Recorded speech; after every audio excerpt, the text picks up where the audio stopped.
Bismillahirrahmanirrahim. Assalamualaikum warahmatullahi wabarakatuh. Alhamdulillah nahmaduhu wa nasta'inuhu wa nastaghfiruh wa na'udzu billahi min shururi anfusina wa min sayyiati a'malina. Man yahdihillahu fala mudilla lahu wa man yudlil fala hadiya lahu. Asyhadu an la ilaha illallah wahdahu la syarika lah wa asyhadu anna Muhammadan 'abduhu wa rasuluh. Allahumma shalli wa sallim ala sayyidina Muhammad wa ala alihi wa sahbihi ajma'in.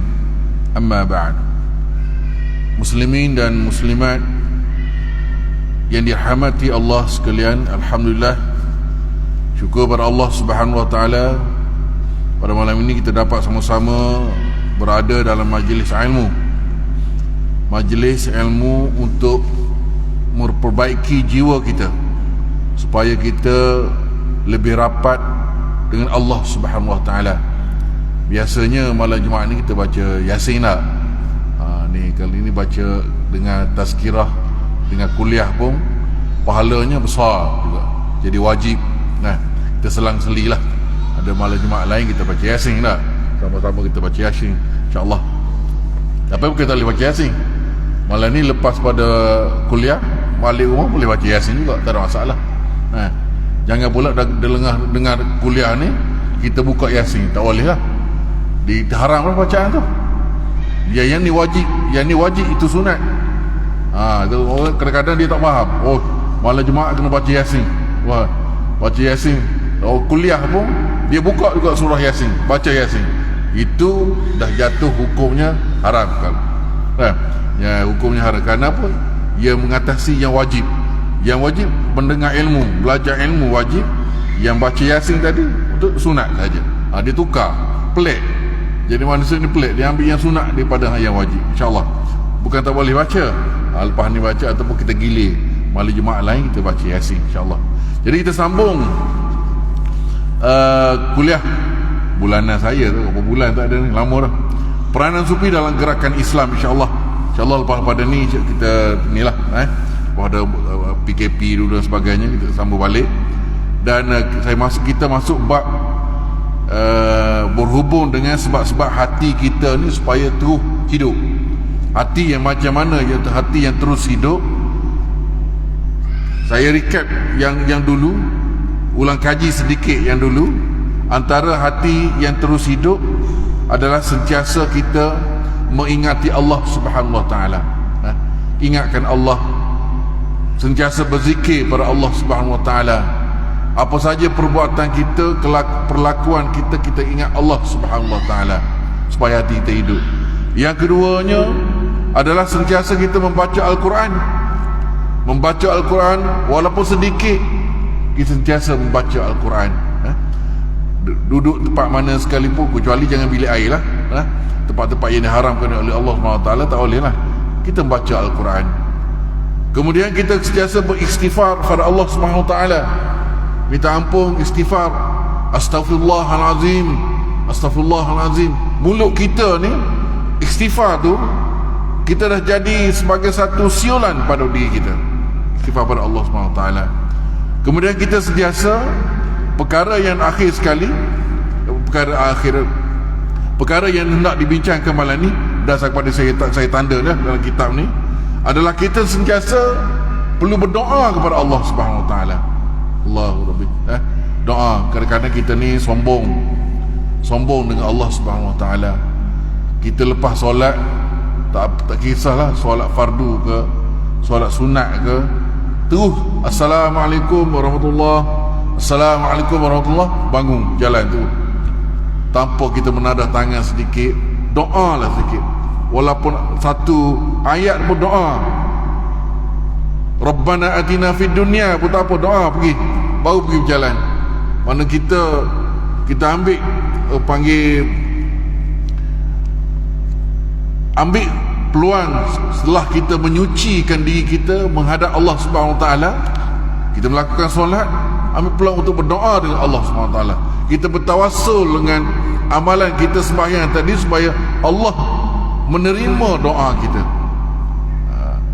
Doa di suatu ibadat, dan doa merupakan salah satu perkara untuk menghidupkan hati kita,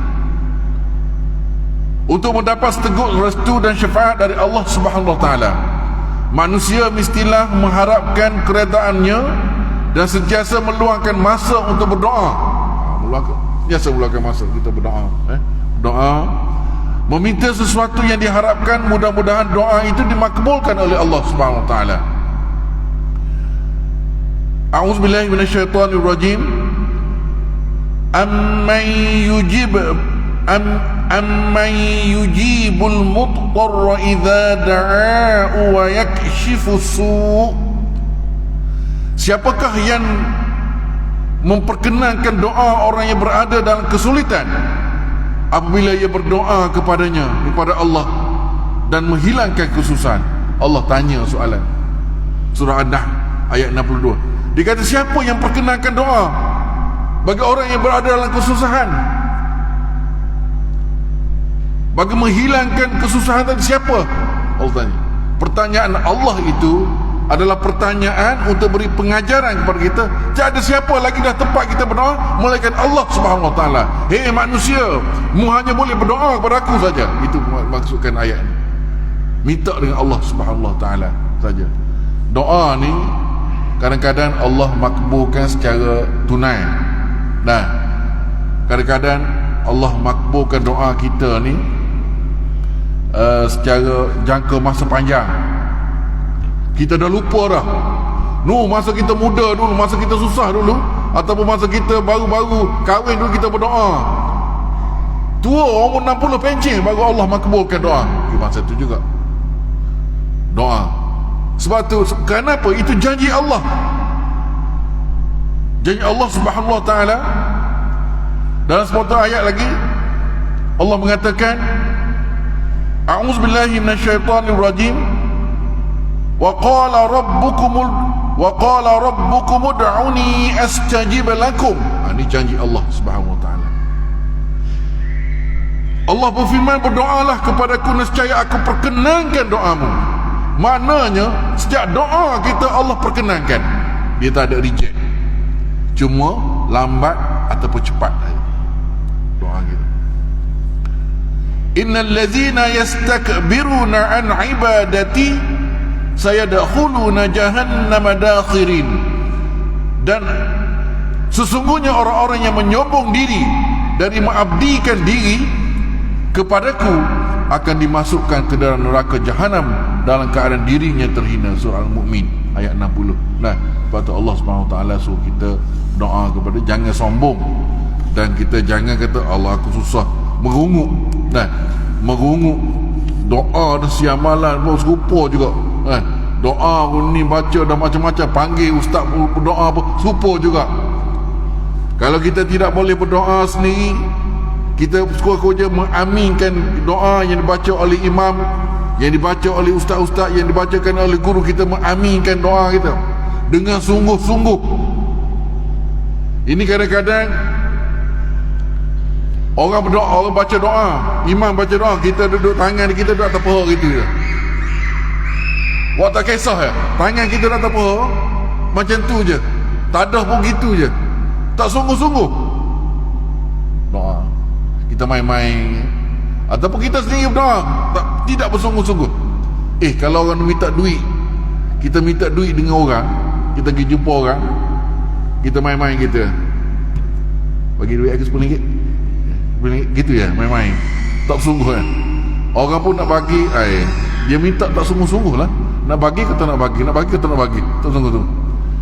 Cuba pergi minta duit dengan dia, Allah mak tolonglah aku mak, tolong aku dah susah, dalam keadaan susah, tolong bagi duit aku RM10 ya, aku nak balik duit minyak motor aku.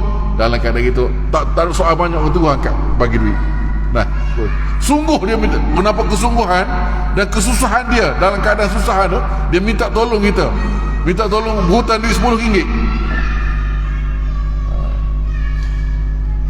Tu kadang-kadang kita buat acuh tak acuh, sedangkan kita minta doa tu, kita minta dengan siapa tu? Ya Allah, dengan Allah Subhanahu wa taala, dengan Maha Pencipta kita, dengan Khalik kita minta doa.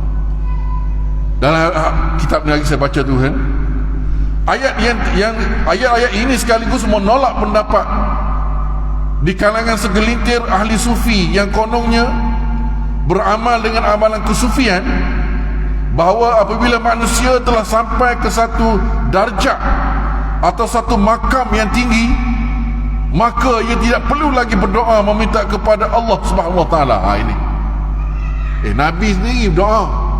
Nabi dengan ahli sufi sama-sama lebih tinggi. Sahabat sendiri berdoa. Sahabat dengan ahli sufi, dengan ulama-ulama yang ada atas dunia ini, siapa tinggi? Siapa lagi tinggi, lagi dekat berbanding dengan di sisi Allah Subhanahu Wa Taala? Ni kalau setengah berdoa, dia kata dia tak payah doa dah, dia kira masuk makam tinggi dah. Ada pendapat ahli kesufian dah. Ini ajaran kesufian yang sesat. Sebab tu tajuk ni, gerakan Islam dan sufi dalam gerakan Islam berdasarkan Al-Quran dan hadis yang sebenarnya. Nah, dia kata dah itu doa-doa tu kulit-kulit. Dia kata kulit dah. Dia bukan itu dah. Dia ilmu kulit dah. Konsep yang mereka amalkan itu bertentangan dengan ayat di atas yang saya baca tadi, dan bercanggah pula dengan amalan hidup Rasulullah sallallahu alaihi wasallam. Tu bercanggah dengan amalan hidup Nabi sallallahu alaihi wasallam.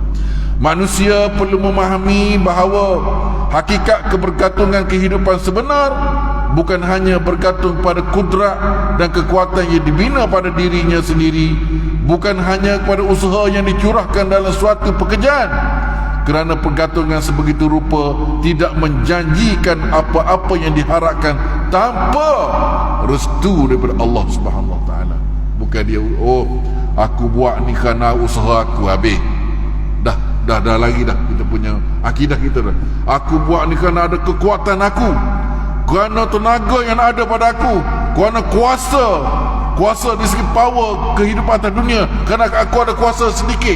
Bukan kuasa ni, mana kuasa untuk melakukan sesuatu, tenaga, kehebatan aku, kemahiran aku, semua aku, kita lupa doa pada Allah Subhanahu Wa Taala.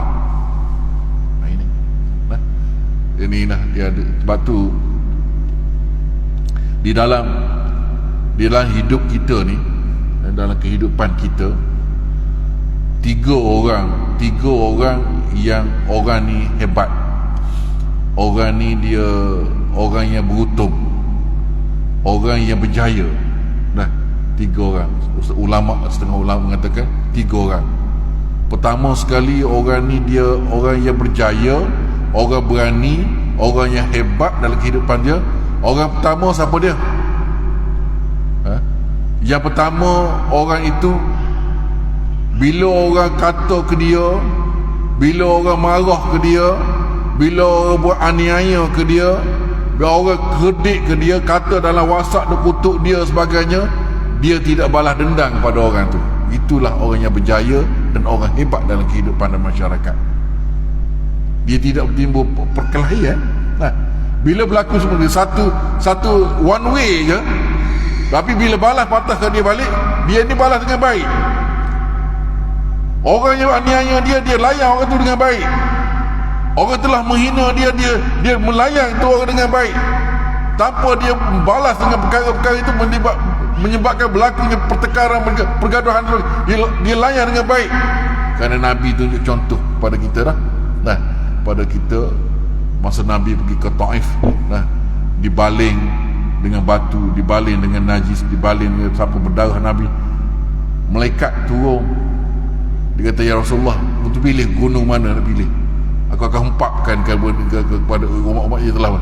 Kata tak, kata jangan, mereka itu belum tahu lagi tentang Islam. Itu tauladan pada kita. Hari ini kalau kita puji sifat-sifat semikian, inilah orang-orang yang paling hebat, orang yang paling berjaya dalam hidup kita. Yang keduanya, orang aniaya juga dia. Orang telah menjatuhkan dia, menghina dia, mengambil barang dia, dan berbagai-bagai lagi perlakukan pada dia. Dia dengan mudah je, maaflah, tak apa, kita minta maaf lah ke dia. Mungkin dia masa tu dia lupa, mungkin masa tu dia sesat. Ini kalau kita boleh tanam ke dalam diri kita, dalam kehidupan kita, dalam kehidupan dalam masyarakat, kita tak ada berlaku pergaduhan apa-apa, kita tak ada berlaku pertengkaran di KLIA dan sebagainya, dah. Tidak akan berlaku apa-apa masalah, orang marah apa pun tidak akan berlaku pertengkaran, dendam dan sebagainya, dan sebagainya dalam masyarakat. Kalau kita tanam dua perkara. Yang akhir sekali, yang kait dengan hak yang mana ni, itu kita jangan sekali lah kita sentiasa tawaduk, jangan ego, jangan sombong.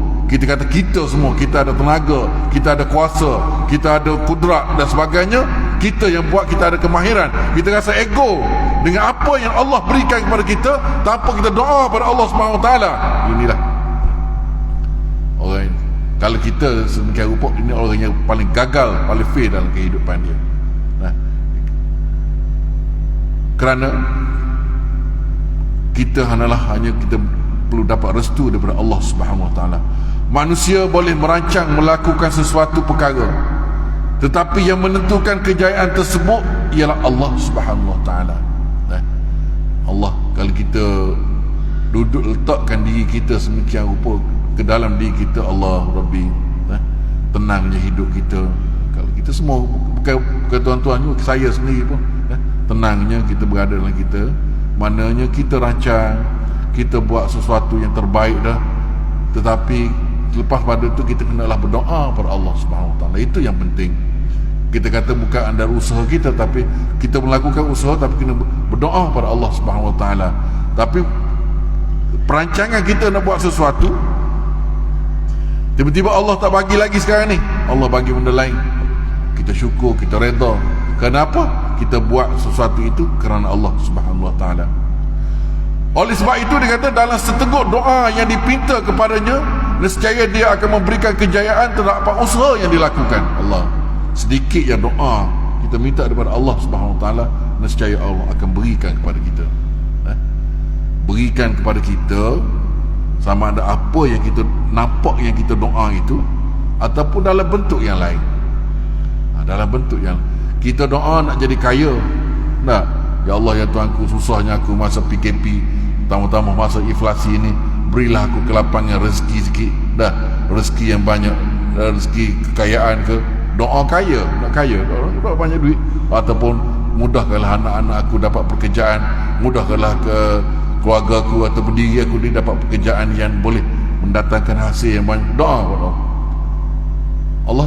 Allah kemungkinan Allah tak bagi dalam bentuk sedemikian, Allah bagi sedikit je, tapi Allah bagi dia, keluarga dia tu walaupun pendapatannya sedikit, tapi Allah bagi keluarga dia tu sihat walafiat, tenang, tak ada masalah dari segi penyakit, tak ada penyakit dan tak ada kesusahan, mudarat lain Allah timpakan kepada dia, menyebabkan dia tidak memerlukan mengeluarkan kewangan perbelanjaan dan sebagainya. Dia hanya cukup untuk menyara hidup dia, gaji dia menyara hidup dia dengan keperluan-keperluan lain. Musibah-musibah lain Allah tidak bagi kepada dia. Itu rezeki juga, Allah makbulkan sedemikian. Tapi kita lupa, kata, aku doa tapi tak dapat selonggok. Dia lupa bahawa dia tak pernah masuk hospital. Contohnya, tak pernah masuk hospital, penyakit tak ada. Contohnya, penyakit tak ada, Allah bagikan dia. Gaut tak ada, kecil manis tak ada, darah tinggi tak ada, penyakit-penyakit limau serangkai itu tak ada pada diri dia. Tapi ada orang itu kaya raya, banyak duit, penyakit bagai-bagai pada diri dia. Kalau tidak pada diri dia, pada keluarga dia penyakit yang Allah berikan. Itulah keadilan Allah Subhanahu Wa Taala. Doa yang merupakan suatu konsep pendekatan hati sanubari terhadap keesaan Allah Subhanahu Wa Taala, di mana setiap pemohon mestilah mendampingi diri dengan Allah dalam setiap ruangan amal ibadat, bertujuan agar permohonan tersebut dimakbulkan oleh Allah. Dah, kita doa ni doa yang paling mujarab, doa yang diterima. Semua doa diterima oleh Allah Subhanahu Wa Taala. Kena faham doa apa janji Allah sedemikian rupa. Tetapi ada kalanya Allah gantung ke doa kita, kerana perbuatan kita, amalan-amalan kita tergantung doa kita. Sebab itulah kita sentiasa dekatkan diri dengan Allah Subhanahu Wa Taala dengan amal ibadat yang diperintahkan oleh Allah Subhanahu Wa Taala kepada kita. Amal ibadat selaras dengan tuntutan sunnah Nabi sallallahu alaihi wasallam. Nah, Allah Subhanahu Wa Taala berfirman, "Wa idza sa'alaka 'ibadi 'anni fa inni qarib ujibu da'watad da'i idza da'an falyastajibu li wal yu'minu bi la'allahum yarshudun." Nah, dan apabila hamba-hambaku bertanya tentang aku, sesungguhnya aku adalah hampir dan makbulkan permohonan-permohonan orang yang berdoa kepadaku. Dan apabila dia berdoa kepadaku, maka hendaklah mereka memenuhi segala perintahku dan berimanlah kepadaku. Mudah-mudahan mereka mendapat petunjuk Allah. Ini janji Allah. Janji Allah Subhanahu Wa Taala dalam surah Al-Baqarah ayat 146. Jadi di antara syarat-syarat menjadi syarat doa diperkenakan ialah beramal dengan sungguh-sungguh. Beramal dengan sungguh-sungguh ni, sungguh-sungguh yang dimaksudkan di sini adalah dari segi hukum hakamnya, dari segi rukumnya, dari segi perbuatan kalau sembahyangnya, dari segi rukun fi'linya, rukun qaulinya, berbagai rukun sembahyang itu tersusun dan mengikut sunnah Nabi sallallahu alaihi wasallam. Itu sungguh-sungguh. Ada sembahyang ni dia ambil sambil lewa, ya. Gambar sembahyang tapi dia sambil lewa. Contoh sambil lewa macam mana? Yang kita dapat ramai kita lihat dah. Kalau kita singgah di surau-surau dekat shopping mall, kalau biasa pergi dah, bagus, alhamdulillah dah. Dia ambil air sembahyang, wuduk cantik dah. Pergi sembahyang tu satu semangat dah. Dia tak jaga pula aurat, pakai seluar jeans, lepas tu t-shirt pendek. Bila rokok sujud, dia tahu pun takkanlah tak rasa tu terbuka ni kat belakang ni. Bila dah terbuka rasa sejuk kat belakang ni dah. Itu dia tak sungguh-sungguh, dia tak jaga. Tapi kalau orang jaga sungguh-sungguh, dia pastikan pakaian dia, selain daripada nak ambil wuduk, selain daripada dia jaga kesucian pada diri dia daripada najis, dia jaga pakaian dia. Tak semestinya dia cari jubah dan sebagainya, tapi sekurang-kurangnya kita tahu dah, aku ni nak keluar ke mana-mana ni, kita tahu ni mesti aku balik lewat ni, ataupun kita disiplinkan diri kita. Kalau pakai baju tu, kurang-kurangnya baju tu dia labuh sikit. Nah, kalau labuh sekali tu taruh tie in pun tak apalah, labuh sikit supaya kita nak lakukan sembahyang, aurat kita tidak terdedah. Aurat kita tidak terdedah. Kadang-kadang itu dari segi aurat, padahal kita sembahyang tak sah lah, tak sungguh-sungguh. Dari segi jaga daripada najis, masuk bilik air seluar kita tu kan, betul-betul kena betul-betul clear barang keluar tu. Nah, clear, barulah keluar, basuh betul-betul baru keluar. Kadang-kadang cecek keluar seluar tu lah, pakaian tu lah diguna untuk sembahyang. Balik-balik tengok, Allah, ada terkena. Sudah. Kalau dia perasan tak apa, tak perasan. Inilah di antaranya kata orang yang kena diseksa oleh Allah Subhanahu Wa Taala kerana titisan air najis, air kencing je, titik air kencingnya, kerana tak jaga semasa kita buang air dan semasa kita bersuci daripada najis tersebut. Satu, mana beramal dengan sungguh-sungguh segala tuntutan ilahi yang diwajibkan ke atas sekalian hambanya, semua yang diwajibkan kepada kita, rukun Islam, puasa ke, zakat ke, solat sudah tentulah kan, dan amalan-amalan lain yang diwajibkan kepada kita, kita buat sungguh-sungguh. Jangan ambil syarat, jangan ambil lepas ya, janji lepas, janji buat, kata bagi janji buat, dia tidak sungguh-sungguh. Dan tidak sungguh-sungguh beramal dengan setulus hati, satu keikhlasan, tanpa wujudnya perasaan ragu-ragu atau perasaan ingin menunjuk-nunjuk dalam amal ibadat dia. Itu satu, ikhlas. Nah, dia tanpa ada pada hati dia ni sembahyang tu kerana malu kepada orang lain, mari ke masjid kerana benda lain. Saya selalu sebut juga dalam kuliah saya kan, mari masjid kerana apa? Kata Ambo cuti sekolah, serabut kat rumah anak bising, mari dia duduk masjid tenang sekejap, antara maghrib dengan isyak tenang je. Kerana tu dah tak ikhlas dah ibadat. Mari ke masjid ibadat kerana apa? Oh, kerana aku AJK, tak jadi juga. Mari ke masjid sembahyang kerana apa? Kerana nak tunjuk aku nampak orang alim pada orang lain. Semuanya kerana Allah Subhanahu wa taala, kerana orang lain, maka ibadat dia tidak dia tertolak, tidak terima oleh Allah Subhanahu wa taala. Mari ke masjid tu dengan ikhlas. Mari masjid kerana apa? Malu kawan-kawan pergi masjid juga. Kenapa? Semuanya bukan lillahi ta'ala, kerana orang lain. Bismillah. Kerana orang lain. Mana di situlah kita telah menduakan Allah Subhanahu wa taala. Kalau teliti perinci di segi akidah dia, kita telah menduakan Allah Subhanahu wa taala secara tak langsung. Kita melakukan sesuatu ibadat lillahi ta'ala, tapi kita kerana hak lain, kita telah duakan Allah Subhanahu wa taala. Di situ taklah sampai Datuk syirik kufur, bukan. Maknanya situ ibadat kita dah tidak diterima oleh Allah Subhanahu wa taala. Kan manusia dicipta adalah untuk beramal dengan setiap suruhan Allah Subhanahu wa taala, di samping meninggalkan apa yang dilarangnya.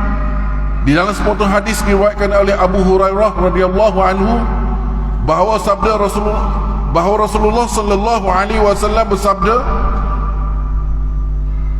"Man lam yas'ulillahu yaghdabu alaihi."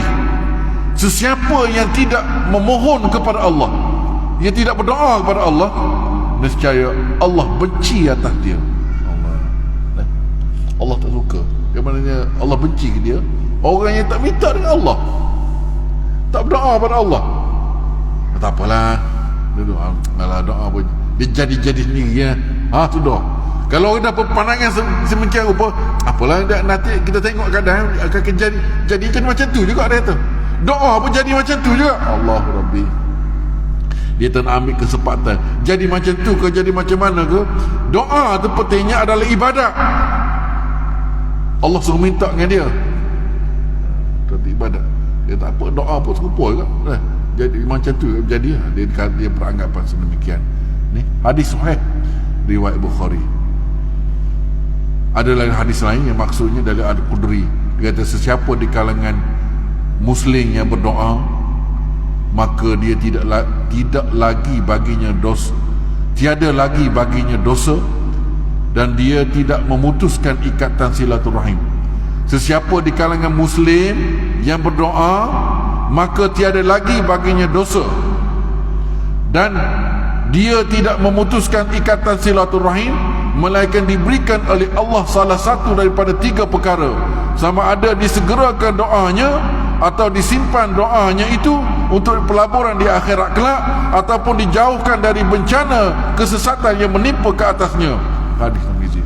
Maknanya siapa-siapa yang berdoa, Allah kata tiada lagi baginya dosa.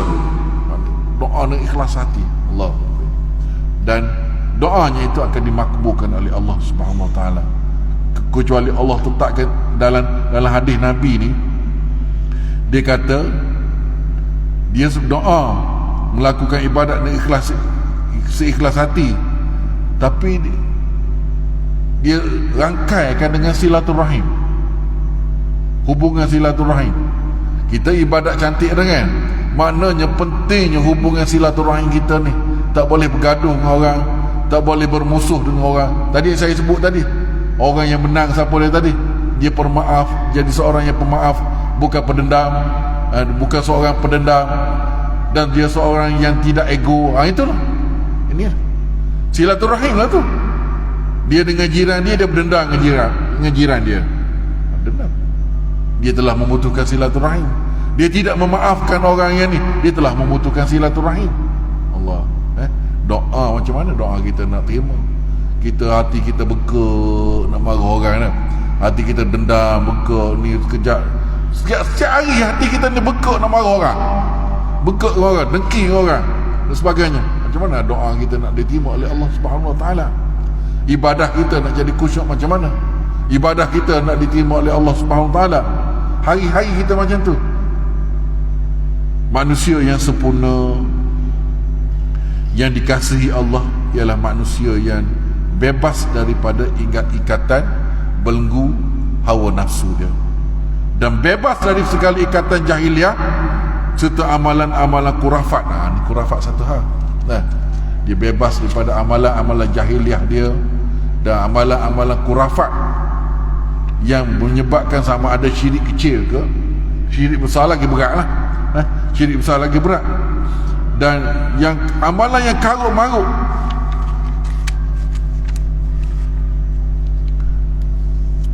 sekarang ni kita pun bukan kita nak komen dah, yang mengajar kita pun TV juga tak? TV yang mengajar kita benda-benda tak. Kalau siapa kerja stesen televisyen TV3 ke RTM ke sebagainya, tak salah cerita-cerita yang tahyul mahyul, cerita hantu. Pukul 12 malam je cerita hantu lah. Mendidik anak-anak kita takut hantu daripada takut Allah Subhanahu Wa Taala. Orang tua pun takut ke? Takut hantu. Takut hantu. Itu kerana ditambah pula dengan TV dididik sedemikian rupa. Kita kena bebaskan diri supaya amalan kita itu diterima oleh Allah Subhanahu Wa Taala. Daripada amalan kita diterima oleh Allah Subhanahu Wa Taala. Pendirian hidup mereka hanya bertumpu bagaimana untuk mengeratkan lagi pertalian hidup dengan Allah Subhanahu Wa Taala. Itu dah sepatutnya kita. Kalau kita mari ke masjid ni, alhamdulillah, maknanya kita ada pegang pada diri kita dalam kehidupan kita, setiap detik kita, setiap masa kita, supaya kita ni, hidup kita ni ada talian dengan Allah Subhanahu Wa Taala. Yang tu yang kita nak. Baiki diri kita daripada semasa ke semasa dah. Baiki hari semalam lebih baik, hari ni lebih baik daripada semalam. Hubungan kita dengan Allah Subhanahu Wa Taala. Nah, selama ni kita malas nak mari ke masjid, berjemaah sebagainya. Kita berjalan-jalan sebut selama ni sebulan sekali payah nak mari. Kita dah lepas pada ni kita nak berazam sekurang-kurangnya 4 kali seminggu mari. Malam Jumaat pun tak apa dah. Macam ni malam Jumaat pun tak apa dah. Lama-lama kita mari tiap-tiap malam dah. Lama-lama kita mari tiap-tiap waktu kita nak berjemaah dan sebagainya. Bukan saja dekat ini kita nak berjemaah, masa tempat-tempat kerja pun berjemaah dengan setiap 5 waktu. Dan bagaimana pula untuk memperluaskan amal ibadah agar ianya menjadi manusia yang benar-benar dikasihi oleh Allah Subhanahu Wa Taala. Nah, perkara yang kelima, untuk didik hati kita, untuk didik jiwa kita, hati yang hidup sebenarnya adalah kita nak melakukan qiyamul lail. Qiyamul lail lepas pada sembahyang isyak. Lepas sembahyang isyak kita balik rumah. Sebelum tidur tu kita sembahyang sunat 2 rakaat. Dah start mula nak qiyamul lail dah tu. Sebelum tidur kita solat sunat 2 rakaat. Tapi kita tak sabar buka baju dah, pasal nak menghadap TV dulu. Balik kopiah tak sempat letak lah, baling terus kopiah baling katanya gitu je, tak sempat. Sebelum tidur kita, kalau boleh kita dah mula solat 2 rakaat. Sekarang dalam pukul 3 kan terjaga nak buang air. Dari alang-alang nak pergi ke toilet tu, nak buang air, ambil wuduk sikit, solat 2 rakaat. Itu qiyamul lail tu. Di malam beribadat tu paling berat tu, paling lemah lah tu. Paling yang malas sekali 1 rakaat boleh buat. Bangun waktu malam tu pukul 4 terjaga nak buang air, ni paling malas. Sambil alang-alang duduk berada bilik air, ambil wuduk, sembahyang 1 rakaat je. Sembahyang apa 1 rakaat? Witir. Witir 1 rakaat. Terus witir rakaat 1 rakaat dia. Ni paling malas. Allah suka juga, Allah terima juga. Allah Ini kita bangun saja, bangun, buang air, masuk, tidur balik. Tidur balik. Lepas tu terjaga balik pukul 5 tu. Supa juga. Tengok dengar orang, tak ada subuh lagi, boleh lagi seram, tidur seram lagi, boleh lagi tidur seram. Tu macam mana hati kita nak hidup di sisi Allah Subhanahu Wa Taala. Amalan-amalan untuk diri kita sendiri macam tu pun kita sukar untuk melakukan. Kita ni orang Islam ni, umat kita bukan orang Islam, kita ini umat Nabi Muhammad sallallahu alaihi wasallam, umat yang bertuah. Kenapa? Ibadat-ibadat kita diberi ganjaran pahala yang berlipat kali ganda. Tu bertuah, untung kita. Mari semalam berjemaah, kita dapat 27 kali ganda. Itu hak kira, hak dia kata 27 suruh jemaah. Hak lain-lain lagi kita ibadat tu, kita buat ibadat lain lagi, zikir, kita baca Quran, dengar kuliah, kita kira lagi tu. Semua tu kita dapat silaturahim, jumpa kawan, kita tanya khabar, sihat dan sebagainya. Seperti sahabat tanya, dia kata, sahabat kita tanya, lama tak jumpa, dia kata rindu. Ayalah tu. Dia pelikan saya tu, lama tak mari sebenarnya. Itulah salah satu, tak kira lagi ibadat tu. Ibadat lah tu. Mari jumpa, sihat, sihat, alhamdulillah, lama tak jumpa, kata dia. Sihat kau dulu? Macam mana kau dulu?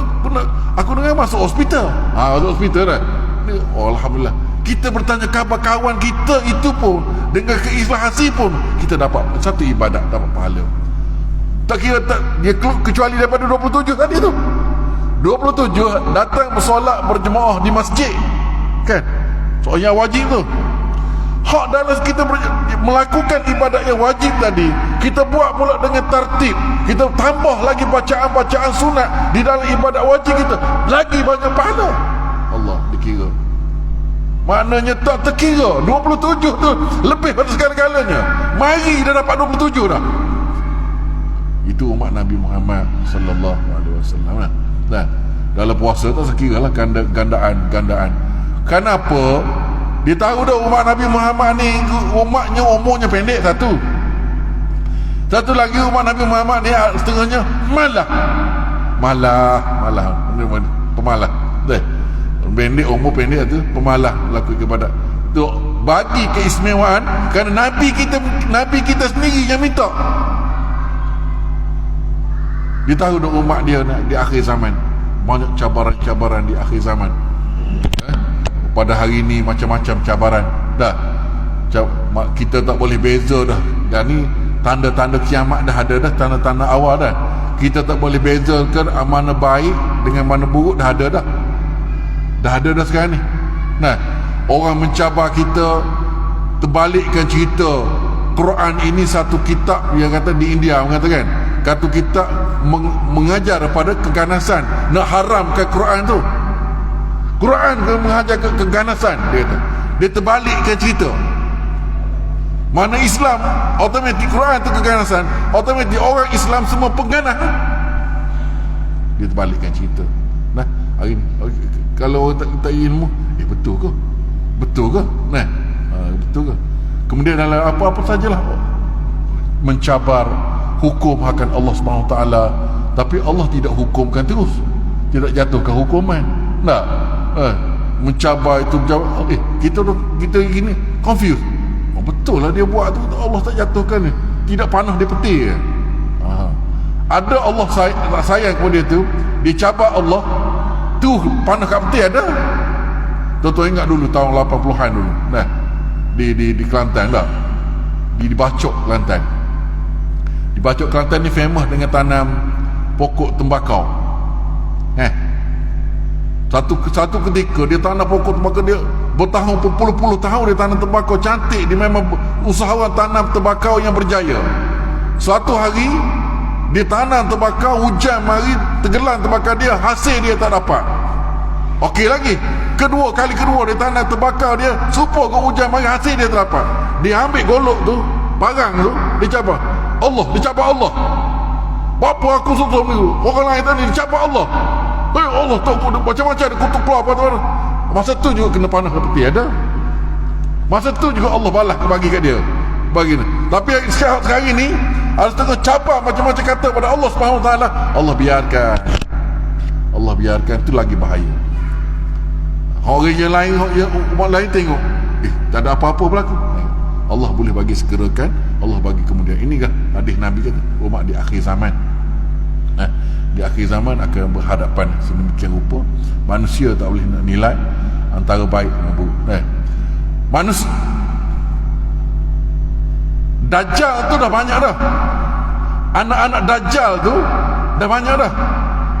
Dia punya sikit-sikit dah ada dah. Unsur-unsur perangai-perangai Dajjal tu dah ada dah. Dajjal di akhir zaman, betul-betul dekat kiamat ni, dia mari, dia boleh orang mati dia boleh hidupkan. Allah bagi kat dia. Orang mati dia boleh hidupkan. Sudah. Orang yang sakit dia boleh sembuhkan ke keadaan segera. Orang yang buta boleh ni kan, boleh celik kan, boleh celik tak? Orang buta boleh lihat, dia boleh buat. Kalau kita tak, maknanya kita tak tahu beza mana. Kita dah baca ayat Quran tak sembuh-sembuh juga. Orang sakit kita dah baca ayat Quran tak sembuh-sembuh, payah sembuh sebagainya. Confused dah. Kita tak boleh nak beza mana baik mana. Suatu hari tuan-tuan baca tak, ya, tengok dalam YouTube tak, dekat Indonesia, pastor dekat Indonesia, nama dia Andy Simon kan? Apa pernah dengar? Andy Simon nama dia, pastor. Dia ni seorang pastor Kristian. Orang nak berubat dengan dia di jalanan. Ada yang lumpuh, ada yang buta, ada yang sakit, macam-macam penyakit lah. Pergi dengan kursi roda, pergi dengan kayu ni sebagainya, bagai-bagai penyakit. Dia pergi raung je, dia tepukin je, boleh jalan. Dia tepuk je. Orang tu pegang, okey jalan. Orang tengah pegang kursi roda ni, pegang ni, dia tepuk pegang bawah-bawah, okey jalan. Dia suruh jalan. Hak duduk terlentang mari macam ni, dia pergi pegang tepuk-tepuk, jalan. Cuba search dalam tu, ada Pastor Andy Simon kan nama dia. Dia ni cakap bahasa Melayu tu.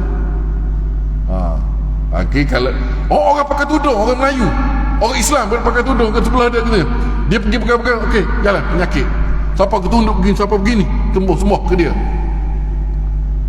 Tu di akhir zaman. Maknanya anak ciri-ciri Dajjal dah ada tu. Pada soal dia boleh buat macam tu. Boleh buat macam tu. Sebab tu saya masih syak seminit ciri Dajjal semua. Sebab tu berbagai-bagai sekarang ni orang-orang yang tunjuk yang pelik-pelik selain pada dia tidak daripada menggunakan Al-Quran, ayat-ayat Quran, ayat suci Quran, maka kita diragui. Ada perkara-perkara lain yang mereka amalkan yang bercanggah dengan syariat Islam yang sebenarnya. Qiyamul Lail. Qiyamul Lail maksudnya menghidupkan waktu malam dengan pelbagai ibadat lah. Wallazina yabituna li rabbihim sujjadan wa qiyama, dan mereka beribadah pada malam hari pada Tuhan dalam keadaan sujud dan berdiri. Al-Furqan tadilah, walaupun sedikit kita melakukan ibadat kepada Allah Subhanahu wa ta'ala. Kat tu dah ada masa isyak. InsyaAllah kita jumpa di bulan depan. Bulan depan. Dan untuk makluman semua, saya maklum kepada tuan-tuan semua, kita esok lusa lusa marilah. Kalau mari tak dapat makanan pun tak apa, mari niatkan Allah Subhanahu Wa Taala dah. Pukul 9 pagi hari Jumaat, hari Sabtu lah kalau tak pergi mana-mana. Kita ada sambut peringkat negeri Selangor, peringkat daerah Petaling, iaitu sambutan Maulidur Rasul, Ma'al Hijrah. Ma'al Hijrah adalah program-program kita. Ada selebriti yang tunjuk kat TV, kat Ustaz Bollywood dengan yang atau Samsul Rarau tu sebagai moderator lah. So lagi tu orang artis yang hijrah, nama dia Anita. Nama Anita. Jadi marilah sama-sama kat sini kita untuk sama-sama mendengar dan majlis tersebutlah. Dan ada penyampaian sedikit, majlis penyampaian hadiah lah sedikit pada malam pada hari berkenaan. Siang hari tu, bukan malam, siang hari. InsyaAllah. Aqul qawli hadha wa astaghfirullahalazim li wa lakum wa lisairil muslimina wal muslimat fastaghfiruh innahu wal ghafurur rahim. Sekian, assalamualaikum warahmatullahi wabarakatuh.